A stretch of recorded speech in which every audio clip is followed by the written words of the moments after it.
अस्सलाम वालेकुम नाज़रीन, मुबाहिसा में आप सभी का खैर मकदम है। मैं हूं आपका मेज़बान सैयद बाक़िर। क्या वाकई हालात नाजुक हैं? आज का प्रोग्राम का उन्वान हमने दिया है कि कौन कह रहा है कि हालात नाजुक हैं। बहरहाल कौमी हालात पर भी नज़र डालेंगे और बैनुल-अक़वामी सतह पर जो अहम वाक़यात हैं, जो सुर्खियाँ बनी और इसके साथ साथ जो डिस्प्यूट्स हैं उस पर नज़र डालेंगे।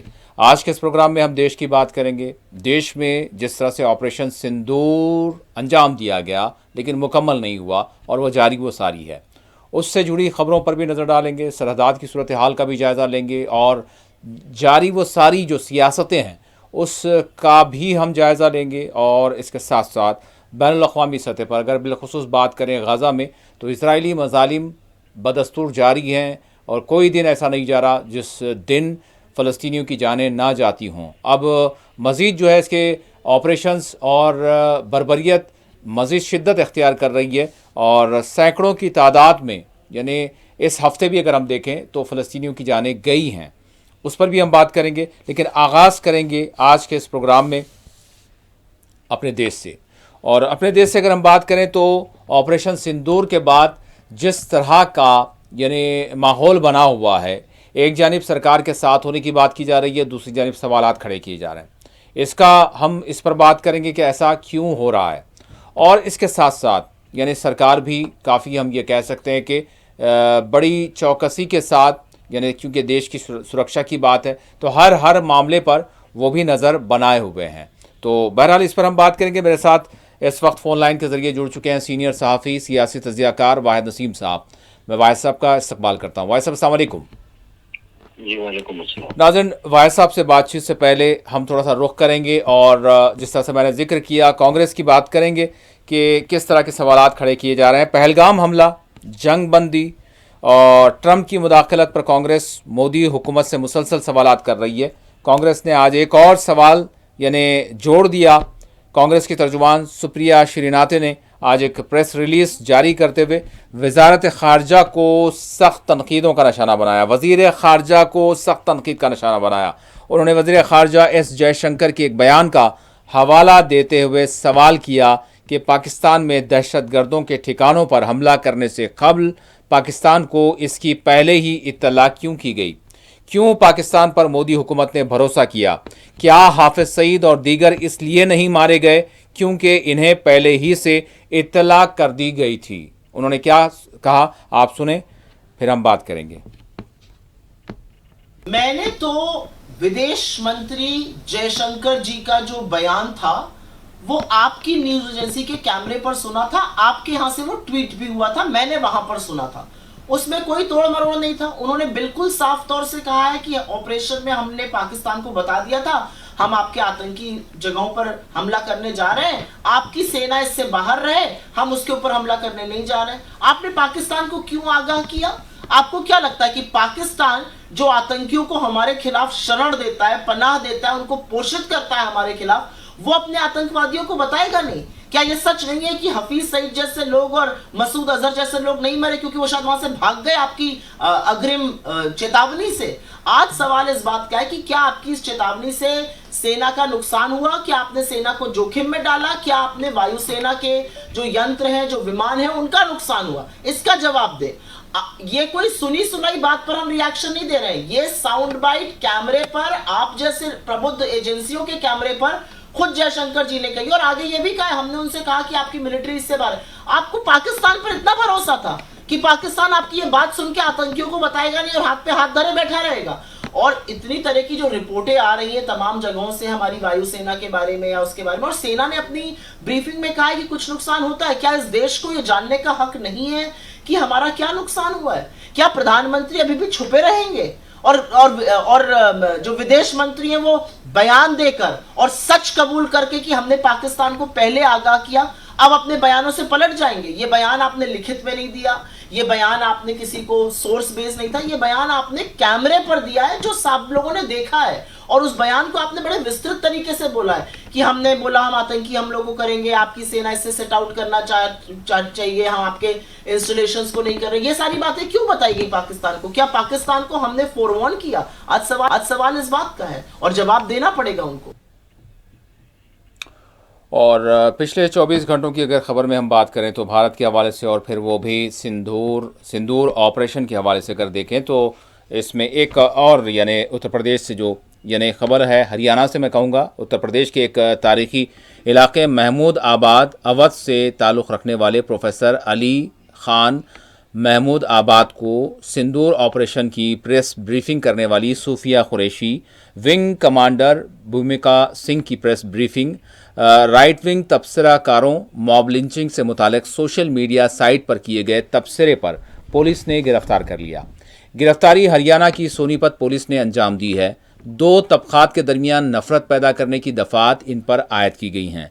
पुलिस के मुताबिक इनके खिलाफ महिला चेयरपर्सन पंचकोला की शिकायत पर इनके खिलाफ FIR की गई और गिरफ्तारी अमल में लाई गई। तफसीलात के मुताबिक पाकिस्तान के खिलाफ किए गए ऑपरेशन सिंदूर की कार्रवाई से मुतालिक कर्नल सोफिया कुरैशी और विंग कमांडर व्यूमिका सिंह ने प्रेस ब्रीफिंग दी थी। ताहम 8 मई को अशोका यूनिवर्सिटी के प्रोफेसर अली ख़ान महमूद आबाद ने सोशल मीडिया साइट पर एक पोस्ट किया जिसमें उन्होंने लिखा कि इतने सारे राइट विंग तबसराकार कर्नल सोफिया की तारीफ कर रहे हैं, ये देखकर मैं खुश हूँ, लेकिन शायद ये उस तरह मॉब लिंचिंग, गैर कानूनी बिल्डोज किए जाने वालों और बीजेपी के नफरत फैलाने वालों के लिए भी अपनी आवाज़ बुलंद करते ताकि उन मुतासरीन को भी हिंदुस्तानी शहरी होने के तहत मुमासिल तहफ़्फ़ुज़ मिल सकता।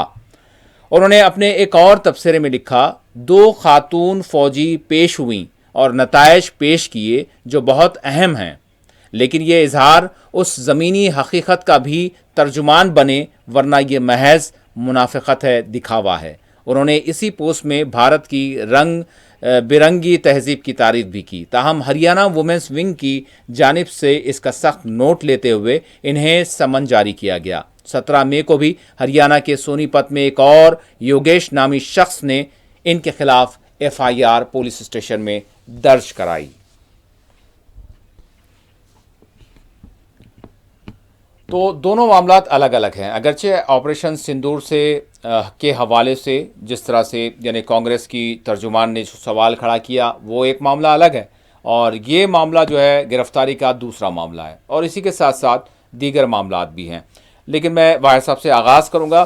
वाहिद साहब, सबसे पहले बात यह है कि हमारे वज़ीर ख़ारजा, अब ये तो तनकीदें, गिरफ्तारियाँ, ये थोड़ा सा हम सेकेंडरी रखेंगे क्योंकि बाइट थी उसको हमने पहले चला दिया।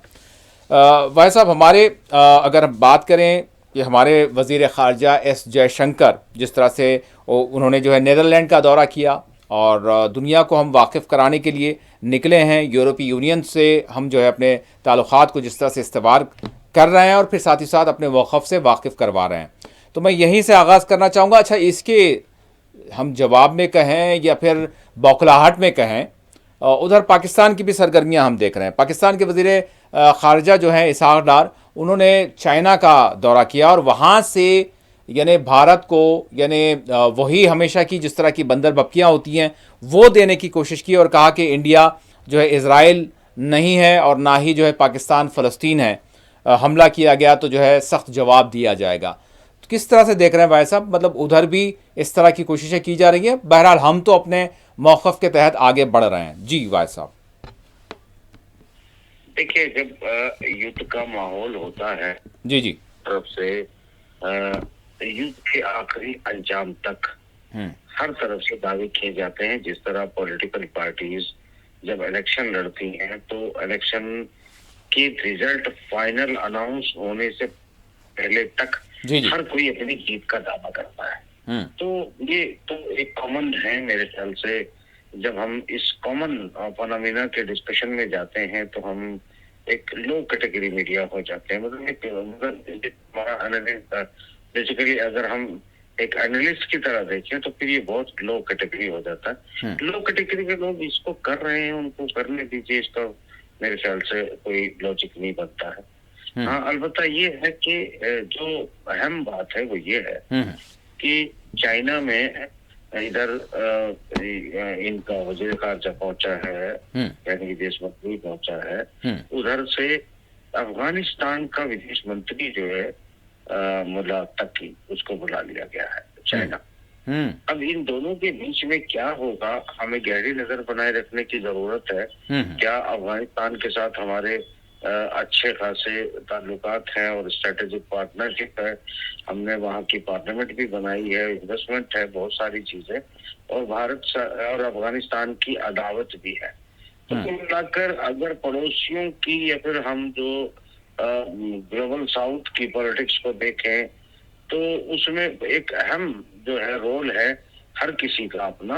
इसमें अगर स्ट्रेटेजिक मूव को देखें तो इस दौरान जब हम हमारा ये नजर बनाए हुए पाकिस्तान के ऊपर कि वो क्या करता है, उसी दौरान जो है उनका विदेश मंत्री चाइना जाता है और चाइना में वहां पर अफगानिस्तान के विदेश मंत्री को भी बुलाया जाता है। तो ये एक जो है वो एक मूव है जिस पर नजर बनाए रखनी चाहिए। मेरे ख्याल से चाइना में उनकी एक स्ट्रेटेजिक पार्टनरशिप है, उनको जाना चाहिए, वो उनको उनकी जाना चाहिए, क्या उनकी मजबूरी है कि वो जाएंगे चाइना। अलबत्ता ये वार के दौरान हमें भी मेरे ख्याल से रशिया में हमने दो, पहले प्रधानमंत्री ने फिर रक्षा मंत्री ने दोनों अपने विजिट को ड्रॉप किया जी। और हमने मेरे ख्याल से अपने स्ट्रेटेजिक पार्टनर के लिए, जिसे हम देखिए इसमें दो बातें हैं, हमने दोनों तरफ एक स्ट्रेटेजिक पार्टनरशिप बनाई हुई है, रशिया के साथ भी और अमेरिका के साथ भी जी। और चूंकि बेका एग्रीमेंट हमने साइन किया है, हालांकि वो रणनीतिक एग्रीमेंट है, मगर रशिया के साथ हमारा जो है इक्विपमेंट, रक्षा और इन सब चीजों को मिलाकर एक बहुत बड़ा उनके साथ कॉन्ट्रैक्ट है स्ट्रेटेजिक पार्टनरशिप का। जी जी। तो हमें प्रायोरिटी देखनी थी, तो स्टेट ने जो भी ठीक समझा होगा उस हिसाब से प्रायोरिटी पे काम चल रहा है।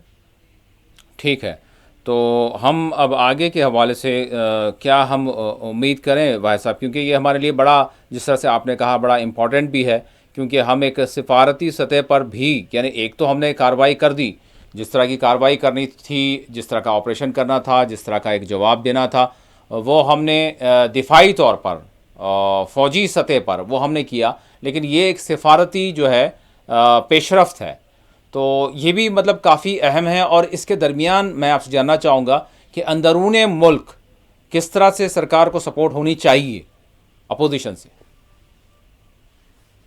देखिए अंदरून मुल्क जो है सपोर्ट, क्योंकि वो बातें रिफ्लेक्ट करेंगी इंटरनेशनल मीडिया में ज़रूर, और फिर वो क्योंकि बाधा ना पड़े, क्योंकि हमारे जितने भी पार्लियामेंटेरियंस हैं, हमारे वुज़रा हैं, वो जब लोगों से मिल रहे हैं, ममालिक से मिल रहे हैं, उनके रिप्रेजेंटेटिव से मिल रहे हैं, वहाँ के नुमाइंदों से मिल रहे हैं, वहाँ के हुक्मरानों से मिल रहे हैं, तो उस मौके पर किस तरह की बात होनी चाहिए, कैसा माहौल होना चाहिए? देखिए माकर साहब, इसमें बहुत संजीदगी से मैं एक बात कहूँगा जी जी, कि जो हमने डेलीगेशन तैयार किया है अपने लिए, बेसिकली तमाम दुनिया को आतंकवाद के खिलाफ इकट्ठा करने के लिए या उन्हें अपना मौकिफ जो है, अपना पॉइंट ऑफ व्यू समझाने के लिए और पाकिस्तान के खिलाफ जनमत बनाने के लिए, जी जी, तो इसमें मेरी दो राय है। ये दो राय इस मायने में है कि अगर हमने IMF का जो फंड रिलीज किया गया है पाकिस्तान को, उसमें अगर हमने अपनी पार्टनरशिप में, जिसमें हम एक को जो है अमेरिका को हम छोड़ देते हैं, ट्रम्प अगर कहते हैं अपनी बात, अगर हम अमेरिका को भी छोड़ देते हैं तो इसमें ब्रिटेन को हम लेते हैं, ब्रिटेन के साथ जापान को लेते हैं, जापान के साथ रशिया और खुद भारत को लेते हैं, तो ऐसे इन चारों को मिलाकर आप जो है आपके पास 16 अंक हो जाते हैं। अगर ये 16 अंक, ये लॉबिंग जो है हमने, चूंकि ब्रिटेन के साथ हमारे बहुत अच्छे रिश्ते हैं और बाकायदा हमने पूरा झुकाव इस पूरे मामले में ब्रिटेन और अमेरिका के साथ ही रखा है, जी जी, तो जाना ही कैंसिल किया है, तो ऐसे में उनके जो अंक हैं 6.5 और 6 ये मिलाते हैं, और फिर 3.25 और 3.25 भी मिलाते हैं, तो ये 16 के करीब जो है अंक हो जाते हैं। और इन 16 अंकों के साथ अगर यानी 85 अंक चाहिए होते हैं सभी सदस्य देशों के IMF में वोटिंग के, तो अगर ये वोटिंग जो है नहीं करते हैं, और ऐसा कोई ये झूठी बातें हैं ऐसा कोई प्रावधान नहीं है कि किसी को वोटिंग करने के लिए बाध्य किया जाता है। जी बिल्कुल नहीं किया जाता, क्योंकि अमेरिका के खुद के पास 15 अंक अगर सीधे अपने विड्रॉ कर लेता है तो फिर वो एक तरह का वीटो हो जाता है। तो वीटो का ऑप्शन तो नहीं है, मगर वोटिंग का ऑप्शन बादस्तूर है। अगर हमने छोटी सी लॉबिंग कर ली, जो हम कह रहे हैं कि अमेरिका ने एक फंडिंग के लिए टेरर फंडिंग की है, तो उससे जो है हम बचा सकते थे। लॉबिंग का एक बड़ा लाभ, मनोवैज्ञानिक दबाव, अमेरिका पाकिस्तान की टूटती हुई अर्थव्यवस्था और वहां की जनता की बेचैनी, फॉरेन करेंसी की तरफ बढ़ता हुआ पाकिस्तान, उसे उसकी गिरती हुई दीवार को एक धक्का साबित होता। अब जो आपकी बात है कि हम ये डेलीगेशन भेज रहे हैं, वो मेरी अपनी एक डिप्लोमेटिक ओपिनियन है कि क्या करना चाहिए था। चलो वो हो ना सका। जो हो सकता है वो क्या है? देखिए, ये जो डेलीगेशन होता है, हम तब जाते हैं कि हमने मुकम्मल तौर पर अपना टारगेट अचीव कर लिया है। अचीव करने के बाद हमने घोषणा कर दी है कि भाई हमारा ये मौकिफ है और ये हमारा एंगल है। इस एंगल को हम आपको समझा रहे हैं, क्योंकि आपके और हमारे रिश्ते खराब नहीं होने चाहिए जी। एक तो ये एंगल है। दूसरा एंगल ये होता है कि बेसिकली जो हमने पाकिस्तान के खिलाफ फैसला लिया है, हाँ, ये स्टेट का फैसला है, ये जी हाँ, किसी एक नेता का फैसला नहीं है। ये एक स्टेट का इसलिए भेजे जाते हैं। आप अगर ये माने कि टेररिस्ट के खिलाफ दुनिया जो है वो इकट्ठी होकर भारत के साथ आ जाएगी और इसमें कोई सॉफ्ट कॉर्नर होगा, तो वो बयानबाजी तक सीमित होता है। आप जानते हैं कि एक अलकायदा का तकरीबन 85-86 करोड़ इंडियन करेंसी में जिसके सर पे इनाम था, अल-शरा, वो उस पर इनाम था, वो इनाम हटा लिया गया। अलकायदा अब जो है वो बहुत बड़ा एक अमेरिका पसंद संगठन बन गया। उसका जो एक इनाम जिसके सर पे था उसको राष्ट्रपति मान लिया गया और उसके साथ ट्रम्प तारीफ करते हैं कि बड़ा हैंडसम है और बहुत स्वीट है और बहुत अच्छा चलाएगा, और अब इसकी सारी तैयारियां चल रही हैं। अब सवाल ये है कि वो कल तक उन्हें आतंकवादी कह रहे थे, आज वो कह रहे हैं कि ये तो बड़े हैंडसम लोग हैं, बड़े काबिल लोग हैं। ट्रम्प ने पाकिस्तान को लेकर भी एक स्टेटमेंट जारी की है, वो मैं बोलूंगा नहीं।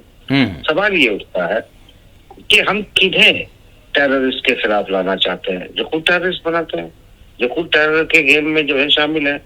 क्योंकि आईएस जैसे संगठन में जिस तरह नाटो, यूरोप और पश्चिमी जगत के देश जिस तरह इन्वॉल्व थे, वो टेररिस्टों के में जो है वो खुल के पाकिस्तान के खुद के विदेश मंत्री ने कहा, जिसे हमने मीडिया पे खूब चलाया कि भाई हम तो पश्चिमी जगत के लिए 30 साल से जो है टेररिस्ट अरेंज करके दे रहे हैं। तो कुल मिला के ये है कि वो पाकिस्तान भी टेररिस्ट अरेंज करके देने को तस्लीम करता है और हम वो एक्सेप्ट जो है उसके कन्फेस जो है वो चलाते हैं अपने मीडिया पे कह के कि देखो ये विदेश मंत्री पाकिस्तान को कन्फेस कर रहा है कि वो आतंकवादी बनाते हैं। मगर इसके साथ हम ये भी एक्सेप्ट कर रहे हैं ना कि पश्चिमी जगत के लिए बनाता है। मतलब उन्हें मुस्लिम कंट्रियों के अंदर, गल्फ के अंदर जो अपने जो गोल थे वो अचीव करने थे, तो गोल अचीव करने के लिए उन्होंने आतंकवादी संगठन बनाए, फिर वहां जाकर स्ट्राइक किया, उन पर कब्जे करके अपने मकसद को हल कर लिया। उनके तेल पर, उनकी सत्ताओं पर, उनकी मिलिट्री इक्विपमेंट पर, हर चीज पर उन्होंने कब्जा कर लिया। तो उनके लिए एक अश्वमेध का घोड़ा जो है वो पश्चिमी जगत के लिए आतंकवाद पिछले 40 सालों में साबित हुआ है।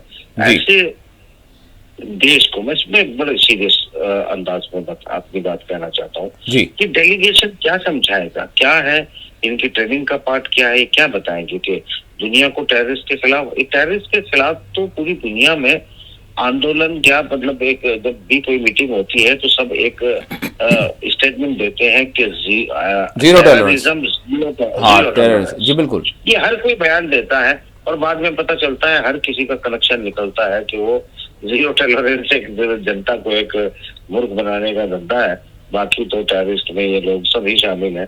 तो ऐसे में मुझे समझ नहीं आ रहा है। तो मतलब ये दुनिया की जो ताकतें हैं, आप ये कह रहे हैं वो शामिल हैं, से मुराद दुनिया की वो जो बड़ी ताकतें जिनको हम देख रहे हैं वो इस्तेमाल करते रहे बड़ी ताकतों में। अभी भी जब ट्रम्प बात कर रहा है कि पीस करवा दिया, डील करवा दी, बात कर दिया, अभी भी किसी भी देश ने कहाँ टेररिज्म के खिलाफ कोई एक्शन लेने की बात पाकिस्तान के ऊपर की है। दूसरी बात यह है कि काउंटर में शहबाज शरीफ ने भी इसी तरह के एक डेलीगेशन की घोषणा कर दी है और बिलावल भुट्टो ये सब कुछ इसको प्लान करके अब काउंटर में एक तरफ हम जा रहे हैं पूरी दुनिया में, एक तरफ पाकिस्तान जा रहा है पूरी दुनिया में, इसी तरह से ये भी अनाउंसमेंट हो चुका है। मगर इस अनाउंसमेंट में दुनिया के देश जाने के बजाय जैसे पाकिस्तान चाइना चला गया, हमें अमेरिका के साथ तुरंत जो है या इजराइल के साथ या फिर रूस के साथ जो भी स्टेट का फैसला हो उन देशों के साथ जिनके साथ हमारी स्ट्रेटेजिक पार्टनरशिप है, जिनके साथ हमारी वॉर इक्विपमेंट की पार्टनरशिप है, अगर हम मैं नहीं पढ़ इस चैनल पे 14 तारीख को फ्रांस के सबसे बड़े न्यूज संस्थान फ्रांस 24 ने क्या लिखा है चाइना के बारे में और इस वार के बारे में, उस पर चर्चा नहीं करना चाहूंगा। तो सवाल ये है कि हम क्या जाकर जिन लोगों को हम भेज रहे हैं क्या किस हैसियत से वो जा रहे हैं, सिवाय इसके कि क्या वो खत लेके जा रहे हैं कोई मोदी जी का कि जाकर लोगों को देंगे पर्सनल, कोई उसमें खुफिया कोई सिक्की होगी जिसमें हम ये बताएंगे कि तुम्हारे साथ हमारा ये मामला है। नहीं, एक वतन से मोहब्बत जज्बा और यानी जो कुछ हुआ है 22 अप्रैल को, उसके बाद के वाक़यात और फिर उससे पहले के वाक़यात, वो सारी चीज़ें जो यानी ज़ख्म के तौर पर जो सीनों पर लगे हुए हैं, जिनको किसी तौर पर जो है फरामोश नहीं किया जा सकता, तो उसी की यादें हैं, उसी के तस्करे हैं और उसी की जो है हम कहेंगे कि किताबचा है, दर्द भरा किताबचा है, वो दुनिया के सामने रखेंगे। मैंने मान लिया, मैंने ये कहा कि हमारे साथ पेका एग्रीमेंट करने वाला अमेरिका जी जिसे भारत के जमीन पर मदद के लिए अपने जो है वो जो पाकिस्तान के मदद के लिए 7वां बेड़ा लाता था, अब उसे जब भारत के साथ रणनीतिक पार्टनरशिप की है तो उसे क्यों ये पीस की बात करनी थी, उसे आके भारत के साथ क्यों नहीं खड़ा हो जाना चाहिए था। फ्रांस वो जो हमें कोड की जरूरत थी, जो हमें अपने इक्विपमेंट या रफाल के लिए जिन चीजों की जरूरत थी, उसे क्यों ये पूर्ति नहीं करनी चाहिए थी और क्यों उसे इंटेलिजेंस शेयर और लाइव लोकेशंस और ये सारी चीजों की एक इस तरह की शेयरिंग क्यों नहीं करनी चाहिए थी जिस तरह की पाकिस्तान के साथ चाइना ने की है। सवाल ये उठता है कि हम इस बात को हमारे जो डीप स्टेट या फिर हमारी स्टेट का जो प्रतिनिधित्व है वो विपक्षी पार्टियों के मेंबर ऑफ पार्लियामेंट तो नहीं कर सकते ना। जो सत्ता में नहीं है वो सिर्फ जो है ये जेस्चर दे सकते हैं कि हमने जो पाकिस्तान के ऊपर स्ट्राइक की है, हमने एक टेररिस्ट ऑर्गेनाइजेशन और उसके अड्डों पर जो है स्ट्राइक की है।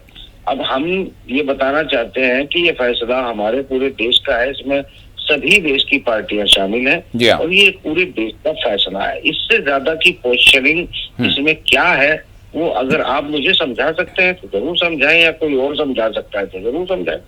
ठीक है, वह सब एक चीज़ तो ये हो गई कि दुनिया को किस तरह से हम ख्याल कर रहे हैं, करना चाहिए, और फिर जिनसे मिलने जा रहे हैं जो ममालिक हैं उन ममालिक का ख़ुद का अपना रिकॉर्ड क्या है, और फिर ख़ुद हमारे जो दुश्मन हैं उन दुश्मनों के साथ उनके क्या ताल्लुक़ात हैं, उनकी क्या नवाजिशात हैं, वो सारी चीज़ें वो भी देखनी होगी कि एक तरफ वो हमारे साथ जो है साथ होने की बात कर रहे हैं, दूसरी जानिब वो सारे मामलात, वो सारे रिश्ते, वो सारे ट्रेड, वो सारी चीज़ें उनकी हम जिसको दहशतगर्द करार देते हैं वो उसी के साथ कर रहे हैं।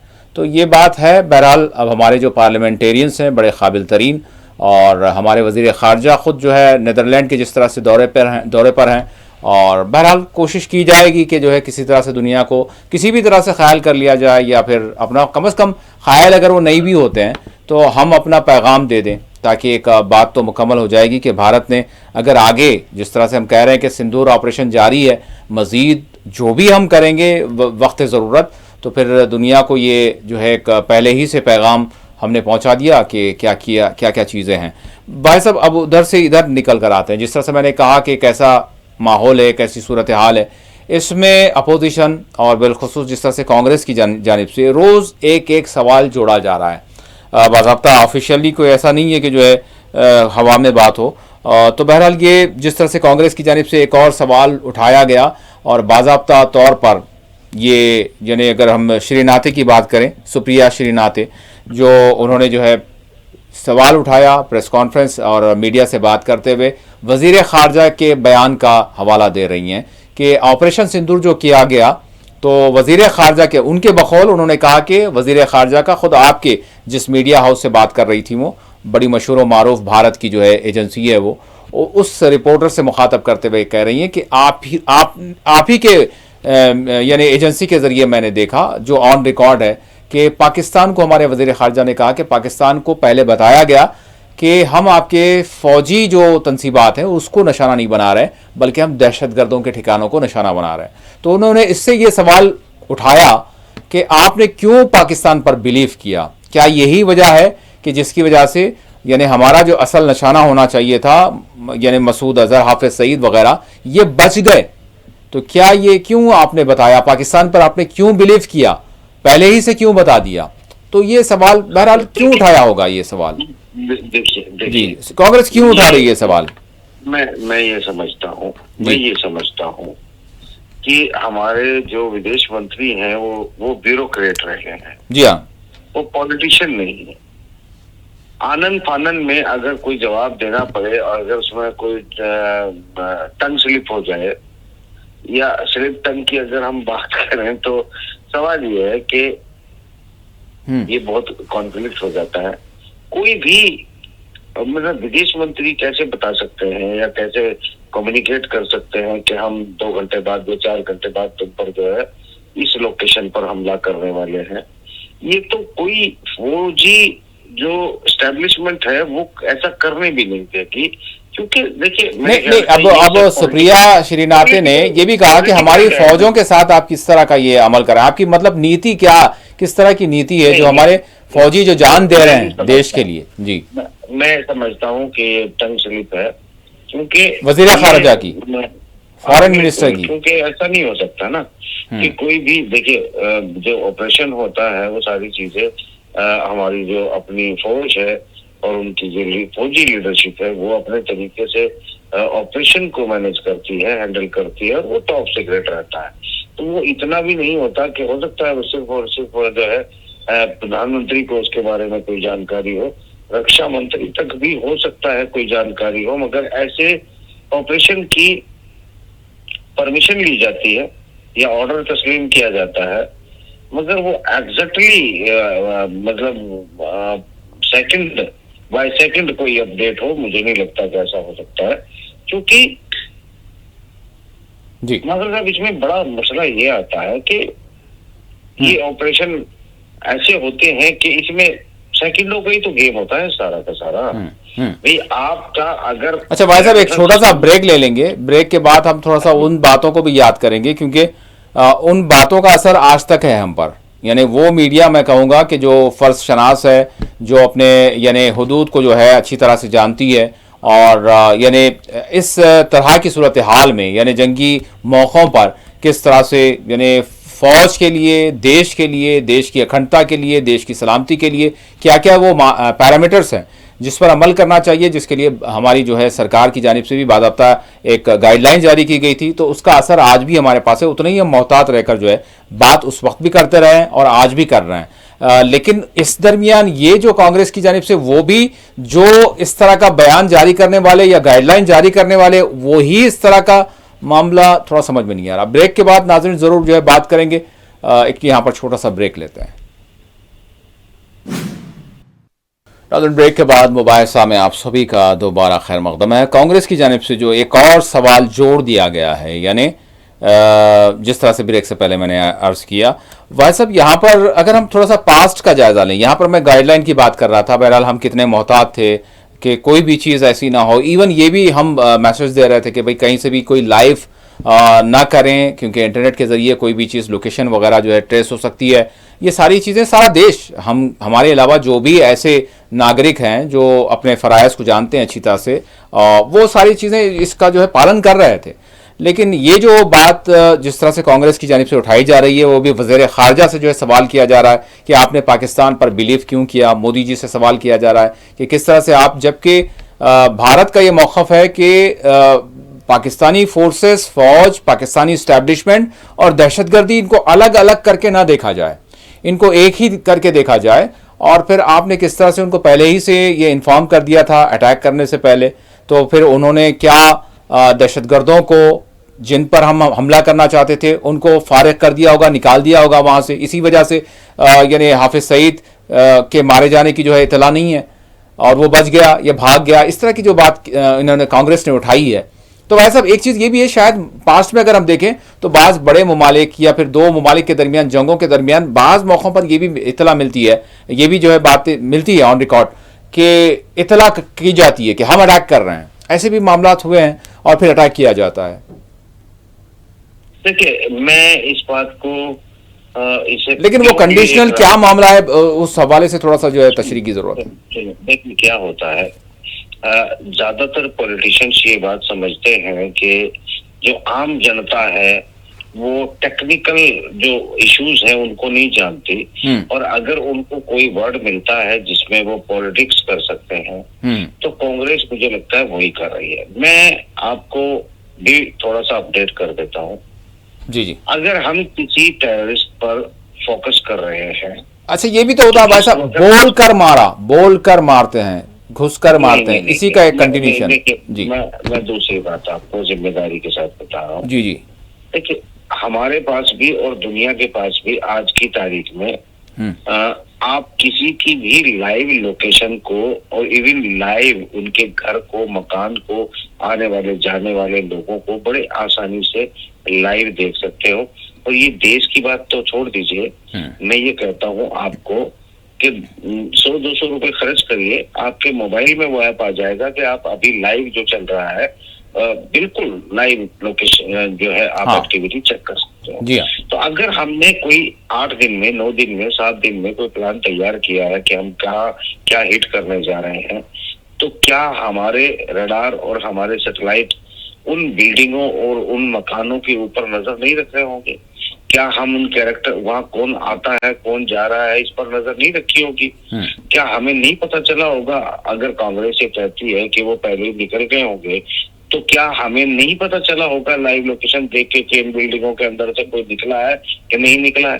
सवाल ये उठता है कि अगर ईमानदारी से टेक्निकल विश्लेषण करें तो ये दोनों तरफ की बयानबाजी कोई बयानबाजी है जिसका टेक्निकलिटी से कोई दूर दूर तक वास्ता नहीं है। बड़ा अच्छा आपने नुक्ता निकाला हुआ है साहब, बहुत ही अच्छा, बहुत ही अच्छे अंदाज में आपने, मतलब अगर बीजेपी भी वाकई अगर वो उनको भी जो है जवाब देने में ये बड़ा नुक्ता पॉइंट जो आपने कर रहा हूँ, थोड़ा सा मिल जाए, वो थोड़ी सी सलाह ले लिया करें तो जवाब अच्छा दे पाएंगे। ये भी पॉइंट है कि जो है हमारे पास भी सारी चीज़ें हैं, यानी हम बोल कर सकते हैं, ये बात भी इससे जो है सामने आ रही ना, बस हम बोल कर भी कर सकते हैं, है ना? यही हो सकता है कि बोल कर भी कर सकते हैं, तो ये भी ठीक है कि बोल कर भी कर सकते हैं और कर दिया है। देखिए अटैक हुआ। अच्छा, गाइडलाइन क्यों जारी की गई थी फिर? गाइडलाइन जो थी, डैमेज हुआ है, अटैक हुआ है। अब इसका जवाब ठीक है, कोई बात नहीं, स्किप कर। ये अलग बात है कि मीडिया की और सरकार की भाषा में फर्क है, और कांग्रेस मीडिया की बात को पकड़ रही है, सरकार की नहीं। अच्छा, सरकार ने पहले दिन से ये कहा नहीं, वो तो वजीर खारजा के बात पर उन्होंने बात की है, सुप्रिया श्रीनाथ ने। मेरी बात हाँ ठीक है, वो वही है ना। तो सरकार ने तो ये कहा कि उन्होंने ऑपरेशन किया है, और ये ऑपरेशन जो है वो आतंकवादियों के खिलाफ था ना, हमने उनकी फौज पर हमला नहीं किया। ठीक है। अलबत्ता अगर किसी फौजी अड्डे में या कहीं एयरबेस पर, अगर कहीं मिलिट्री एस्टेब्लिशमेंट के अंदर कोई आतंकवादी बैठा होगा, तो फिर तो वो वहां भी हमला तो करना पड़ेगा ना। करना पड़ेगा, जी हाँ, करना पड़ेगा, बिल्कुल। तो उसी तरह के हमले किए गए तो सरकार ने कहा है। तो सरकार ने नहीं कहा है कि उन्होंने पाकिस्तान पर हमले किए। अलबत्ता पाकिस्तान कह रहा है उन्होंने भारत पर हमले किए, क्योंकि हमारे यहाँ तो आतंकवादी होते नहीं है। तो भारत के ऊपर जो भी मिसाइलें दागी उन्होंने, हमने वो सभी रोक दी, और हमारा एक रफाल भी नहीं गिरा, और हमारा मिग भी नहीं गिरा। तो कुल मिला के जो है हमने जितनी भी चीजें रोकी हैं वो आज जो इस पर थोड़ा सा तबसरा जो है, जी, आप अगर मेरी बात पे यकीन नहीं कर सकते हैं तो RT जो रशिया टुडे नाम का जो संस्थान है जी, रशिया का रशिया का, जी। उन्होंने कहा है कि जो हमारा जो पुतिन का जो S-400 है, पुतिन का जो S-400 है उसका नाम जो है वो सुदर्शन चक्र रखा गया। अच्छा। और हाँ जी, सुदर्शन चक्र रखा गया। दूसरी बात सुदर्शन चक्र है मतलब वो अचूक है, उसको कोई बाईपास नहीं कर सकता। ये RT वाले बोल रहे हैं, रशिया टुडे वाले बोल रहे हैं, रशिया टुडे वाले बोल रहे हैं। दूसरी बात तो इसका संज्ञान लेना चाहिए भाई साहब, किस तरह मतलब पुतिन के S-400 का नाम सुदर्शन चक्र रखा गया। किस तरह से बोल सकते हैं भाई? पूरी बात सुने ना, मतलब मुझे खुद यहाँ पर गुस्सा आ रहा है जी। नहीं गुस्सा ना करिए, आप पूरी बात सुनिए जी। आगे उन्होंने लिखा है कि मोदी का S-400, मोदी का S-400 उन्होंने कहा है, मतलब भारत में। अच्छा। कि मोदी का S-400 जो है उसने सफलता से जो है आसमान की रक्षा की है। और ये किसने कहा है? ये भारत ने कहा है। भारत ने कहा है। कोर्ट कौन कर रहा है? RT वाले कर रहे हैं। अगर मैं अपने अंदाज में इस उनके खबर छापने की व्याख्या करूं तो फिर मुझे 2-3 घंटे लग जाएंगे। खैर मैं वो नहीं करूंगा, जो आप ठीक है, हो सकता मतलब इसका जो है संज्ञान लेना चाहिए, मेरे ख्याल से इसका जो है जवाब दिया जाना चाहिए, मैं जहाँ तक समझता हूँ हमारी तरफ से। नहीं मैं एक बात आपको बताना चाहता हूँ। जी।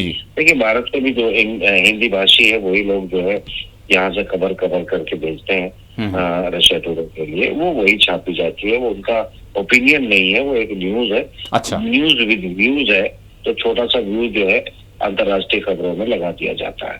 तो वही है। ठीक है। देखिए कांग्रेस मुझे जो है एक नाजायज तरीके से फायदा उठाती हुई नजर आ रही है। मोदी जी ने तो बिल्कुल फायदा नहीं उठाया कि जिसका नाम नहीं दिया शशि थरूर का, उसको इसमें शामिल किया और सलमान खुर्शीद से अप्रोच किया गया।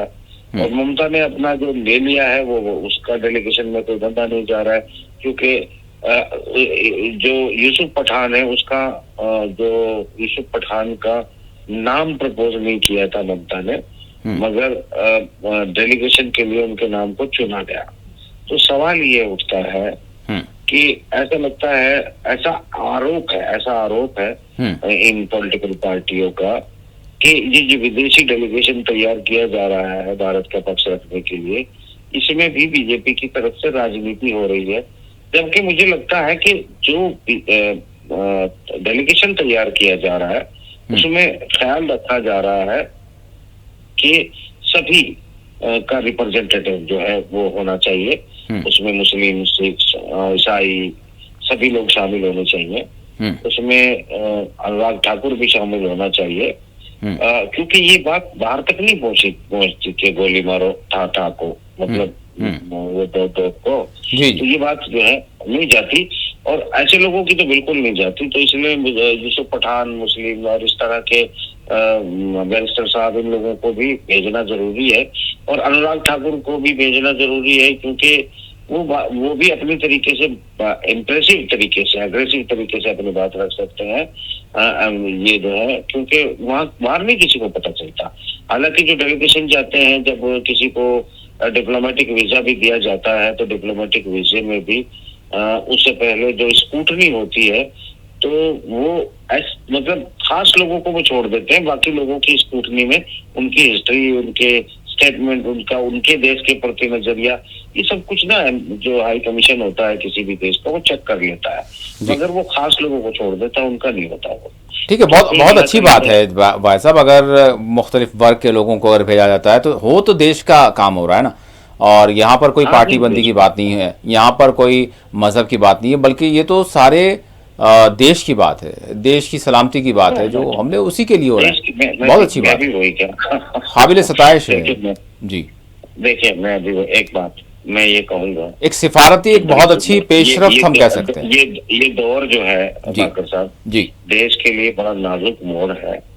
ऐसे नाजुक मोड़ में जब बांग्लादेश हमारे खिलाफ षड्यंत्र तैयार कर रहा हो, जब चिकन नेक के नीचे एयरपोर्ट तैयार करके चाइना को मुआयना कराया जा रहा हो, जब उसी एयरपोर्ट के सामने अपोजिट डोकलाम में अपने दावे मजबूत कर रहा हो चाइना, जब नेपाल हमसे खफा हो, जब मालदीव के साथ जो है खट्टे मीठे संबंध चल रहे हों, जब आपका जो है पड़ोसी पाकिस्तान जैसा देश जो है वो मतलब हरकतों पर उतरा हुआ हो, जब हमारे देश के अंदर जैसी जगह पर मणिपुर हो, तो ऐसे में बहुत जिम्मेदारी से देश हित में बात करनी चाहिए, देश हित में कदम उठाना चाहिए।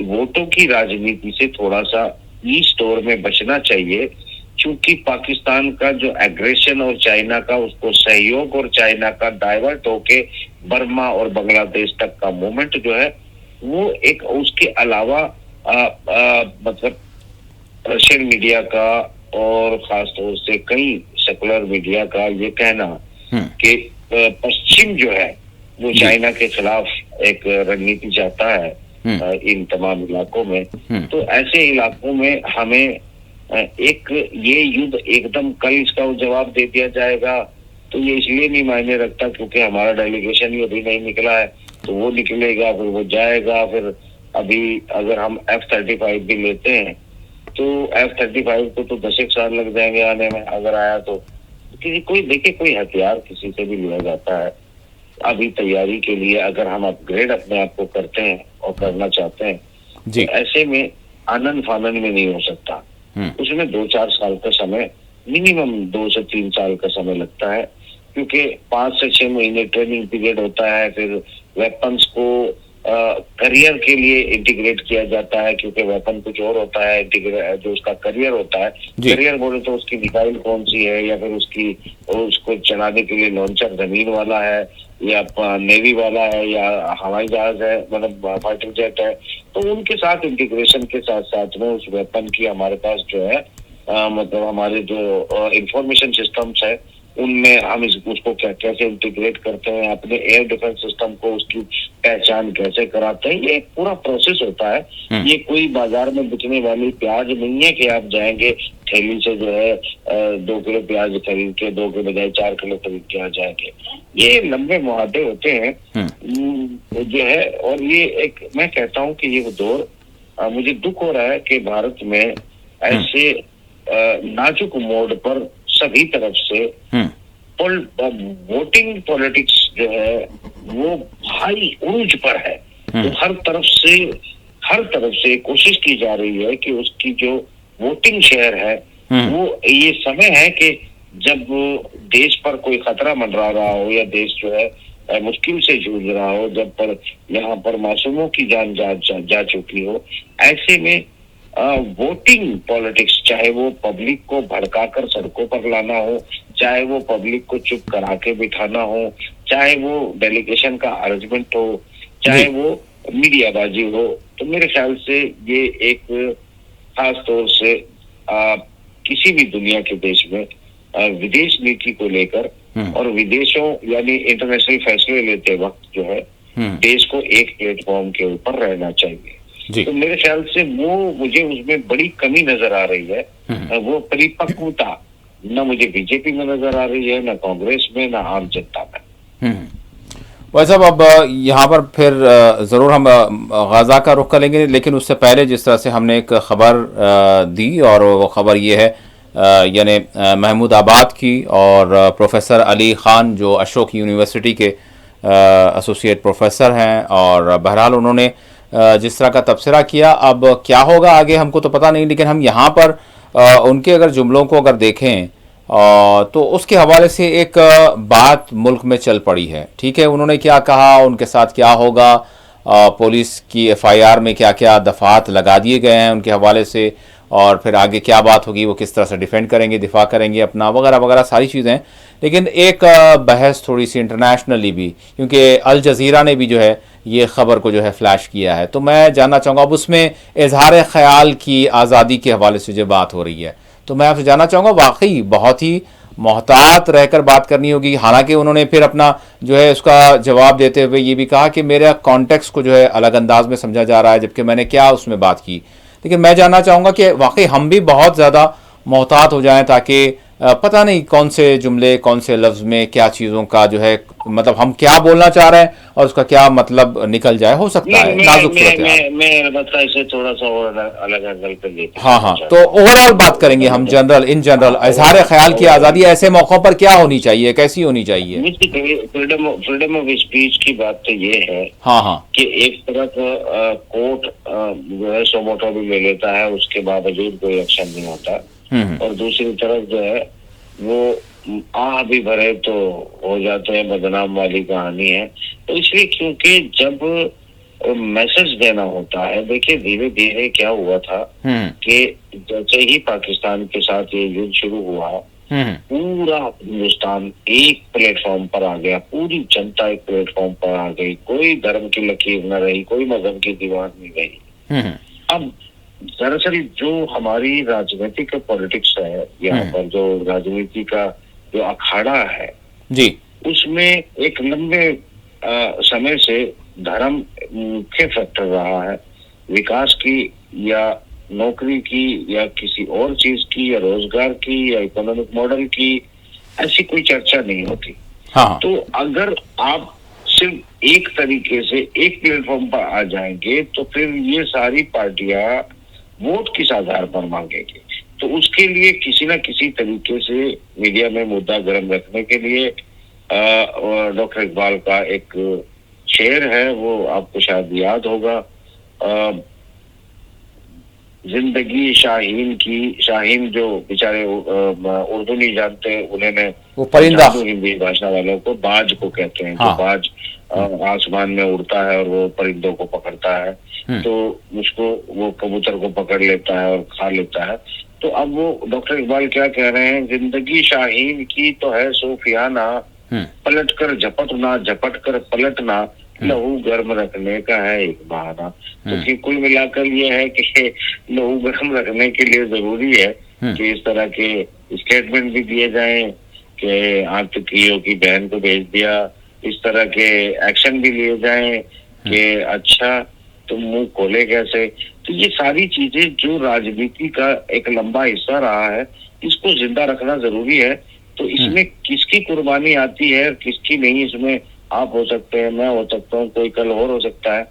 ये पैटर्न अभी बदलने वाला नहीं है, क्योंकि अभी हमने एक नई जनरेशन पिछले 12 सालों में जो तैयार की है, जो 7-8 साल 10 साल के बच्चे रहे होंगे उस वक्त, जो कुछ नहीं जानते, और उनकी पूरी परवरिश जो है जिस पैटर्न पर पॉलिटिकल नजरिए को चेंज किया है, आप ये समझते हैं कि चाहे जंग चीन से हो जाए या पाकिस्तान से हो जाए या सीधे अमेरिका या रूस से, फिर भी वो पॉलिटिकल पैटर्न नहीं बदल सकता तब तक जब तक आप जो है जो सिंबल है उसे गद्दी पर रख के किसी को महाराज ना बना दो, क्योंकि डेमोक्रेसी में वोटों की जरूरत होती है। तो या तो फिर आप महाराज वाला सिस्टम लेके आ जाएं, तो फिर ये सब चीजों की जरूरत नहीं पड़ेगी, क्योंकि फिर वोट नहीं लेना होता। और अगर वोट लेना है तो फिर अपना अपना जो मॉडल है उसे जिंदा रखना पड़ेगा। तो बहरहाल इजहार ख्याल की आज़ादी बहरहाल मुकम्मल है, लेकिन आपको जो है मज़ीद जो है अपने अल्फाज पर गौर करना होगा, मज़ीद अपनी तहरीर पर गौर करना होगा। मतलब एक बार नहीं 10 बार पढ़ना होगा और 10 बार सोच सोच कर जो है एक लफ्ज़ बोलना होगा। डॉक्टर साहब बात यह है कि आप एक लफ्ज़ बोलिए, अभी कुछ भी आप बोलिए, जी जी, मैं आपको साबित कर दूंगा कि आप देश के खिलाफ बोल रहे हैं। आप बोल के देखिए, कोई भी, मैं भी आपको ट्राई करना है तो मैं साबित कर दूंगा। ये तो देखिए मेरी मर्जी के ऊपर है ना, मैं आपकी बात का मतलब क्या निकाल के दूंगा। आपने क्या कहा, आप क्या समझा रहे हैं, ये बात जो है एक छोटी सी समझ लीजिएगा, बड़ी अजीब बात कर रहा हूँ, मगर वो अजीब बात मेरे ख्याल से आज के संदर्भ में हमारी पश्चिमी उत्तर प्रदेश की एक सटीक मिसाल है, जो इस वक्त सारी जो मनोवैज्ञानिक जो खेल चल रहा है उस पर उसको समझाने के लिए जरूरी है कि मैं वो मिसाल देखूं। तो ये मिसाल ये थी डॉक्टर साहब कि एक बड़ा चतुर सा जो है लड़का होता है जो शर्त लगाता है कि अगर तू शर्त लगाना चाहता है मेरे से, नहीं, वो किसी से पूछता है जब बता के कि बताओ 8 और 8 कितने होते हैं। जी,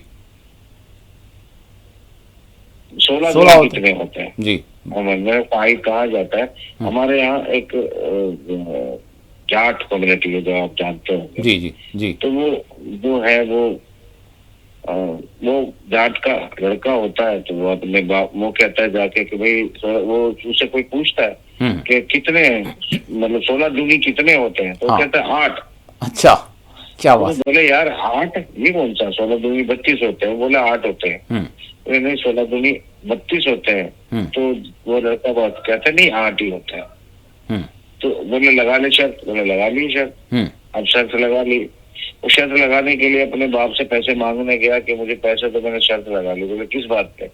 बोले कह रहा है मुझे कि 16 दूनी कितने होते हैं, मैंने बता दिया 8। तो बोले ये नहीं रे 8 तो गलत बता रहा है। कहना तू दे तो 100 रुपए, मैं जीत के आऊंगा। बोले क्यों? कहने वो 16 दूनी 32 तो तब होंगे ना जब मैं मानूंगा। मैं मानने का ही नहीं, 16 दूनी मेरे तो 8 ही रहेंगे। वो ऐसे ही मरा ली, सिर्फ उड़ा लियो, सारा हिंदुस्तान इकट्ठा होके आ जाइए, मैं कह रहा हूँ 16 दूनी 8 हो। तो कहना ये ले 100 रुपए भैया शर्त लगा ले, तू तो जीत के ही आएगा। तो भाई साहब आप समझे 16 दूनी 8 ही है। अब आप चाहे जो कहते रहे। अफसोस, बहरहाल अब अल्फाज नहीं है, अल्फाज मैं भी सोच रहा हूँ कि क्या बोलूँ। ठीक है 16 दूनी 8 है, ध्यान रखना। बहरहाल देखते हैं कि आगे मजीद क्या होता है। अब भाई साहब देश से बाहर निकलते हैं कि देखें देश में इतना वक्त लग गया, बिल्कुल 5 मिनट बचे हैं मजलूमों के लिए। बहरहाल इसी तरह की सूरत हाल है कि दुनिया जो है अपने अपने मामलात में मसरूफ़ है और गाज़ा वालों को बिल्कुल जुल्म बर्बरियत के जो है आगे छोड़ दिया गया है।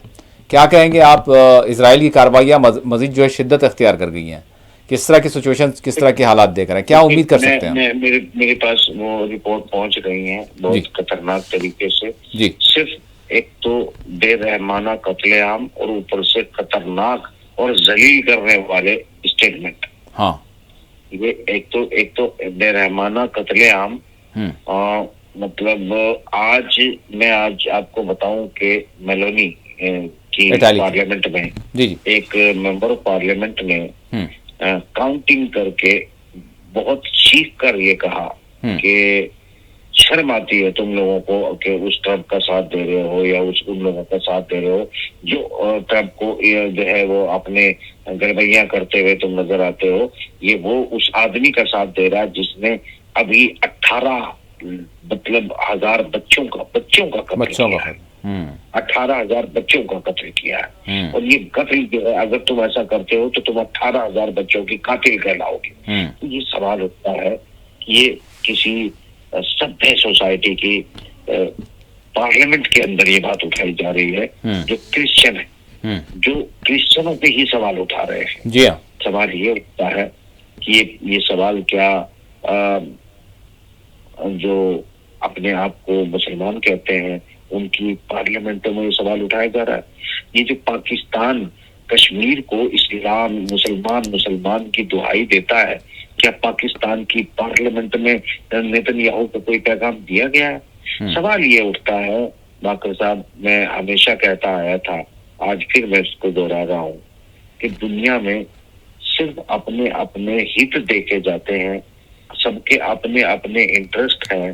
धर्म का सिर्फ इस्तेमाल किया जाता है और धर्म को अपनी लॉबिंग के लिए, अपनी सत्ता की मजबूती के लिए, अपने फाइनेंशियल गेन के लिए, अपने इकोनॉमी मॉडल के लिए ये सभी लोग मिलकर जो है अपनी ताकत और अपनी सत्ता और अपने इकोनॉमिक मॉडल को कायम रखने के लिए कभी मजहब की दुश्मनी तो कभी मजहब की दोस्ती, कभी मजहब का एक हो जाना और कभी मजहब का फिरकों में बढ़ जाना, ये इतना एक घिनौना सा खेल है तो मजहब के नाम पर खेला जाता है जिसमें इंसानियत नाम की कोई चीज मुझे दूर दूर तक नजर नहीं आती। अफसोस शायद मैं सभी लोगों से अलग होता चला गया और मैं यहाँ तक के जंगल में पहुंच गया और मैं आजकल एक झोंपड़ी में रहता हूँ। और इसलिए क्योंकि मैं ये जो दुनिया का एक घिनौनी सूरत मेरे सामने आई है, मैं नहीं यकीन करना चाहता था कि ऐसा मुमकिन है, मगर ये मुमकिन है क्योंकि इस अगर गाजावासी छूटेंगे और गाजावासी अगर कुछ बचेंगे तो उसमें उन्हीं कातिलों का जो है योगदान होगा जिसमें पूरा का पूरे वो लोग शामिल हैं, उसमें वो मुस्लिम देश भी, वो क्रिश्चियन देश भी, वो यहूदी देश भी, जो इस पूरे गेम के अंदर जो वहां पर एक पूरा का पूरा होली लैंड के नाम पर बल्कि दुनिया का एक सेंटर बनाना चाहते हैं, जो दुनिया की सभी कंपनियों में अपनी हिस्सेदारी रखते हैं बाकर साहब। वो चाहे मुसलमानों का देश हो, चाहे हिंदुओं का देश हो, चाहे ईसाइयों का देश हो, उन्होंने एक हथियार के रूप में जो है पैसे का, बैंकों का इस्तेमाल किया और उन सबको ये यरूशलेम, उन्होंने फिलिस्तीन का टुकड़ा चुना है कि हमें दुनिया में अपनी हुकूमत करने का सेंटर इसे बनाना है। और इसमें सभी का जो बेसिकली काला खून है ना, वो सबका शामिल है। तो सवाल ये उठता है कि अगर सभी जो सत्ताओं में हैं, सभी जो बोल सकते हैं, सभी जो ताकत कर सकते हैं, सवाल ये उठता है कि अगर अपनी अपनी बार्गेनिंग को मजबूत करने के लिए, किसी को परमाणु ताकत बनने के लिए, तो किसी को इकोनॉमिक ताकत बनने के लिए, और किसी को ताकत से बचकर अपनी ताकत बनाने के लिए, ये जो घिनौना गेम चल रहा है ना दुनिया में, मेरा तो इस कम से कम मजहबी लोभी में अपने आप को कहने वाले लोगों से मुकम्मल तौर पर यकीन उठ चुका है। जो इंसान न बन सके, वो मुसलमान या हिंदू या ईसाई, वो ईमान वाले कैसे बन सकते हैं? बिल्कुल, आप ही ने दर्द के साथ जो सवाल खड़ा किया, उसी में आपने भी जवाब भी दे दिया भाई साहब। वाकई कोई भी मजहब यानी मोहब्बत का पैगाम देता है, इंसानियत का पैगाम देता है, भाईचारे का पैगाम देता है, अमन व अमान का पैगाम देता है। वो किसी भी सूरत में जो है नफ़रत फैलाने का काम नहीं कर सकता, और वो किसी भी सूरत में उसकी तालीमात ये नहीं होती कि गर्दी की जाए। उस किसी भी सूरत में ये तालीमात नहीं हो सकती कि आप जो है मुल्कों को तबाह व ताराज कर दें, अपने मफादात के लिए बच्चों को, मासूमों को जो है उनका कत्ले आम कर दें। ये तो जो है वाकई वो जो हुक्मरान हैं, वो जो चाहे दौलत की बात करें, चाहे सियासत की बात करें, उसके जो तालिब हैं, उसको जो चाहते हैं, ये उन्हीं की कारस्तानी है जो मजहब का इस्तेमाल करते हैं। दरअसल मजहब का इससे कोई ताल्लुक नहीं है। बहुत बहुत शुक्रिया भाई साहब, आपने वक्त दिया। नाज़रीन, इसी के साथ खुसूसी प्रोग्राम मोबाइल से अपने अख्ताम को पहुँचता है। अल्लाह हाफिज़।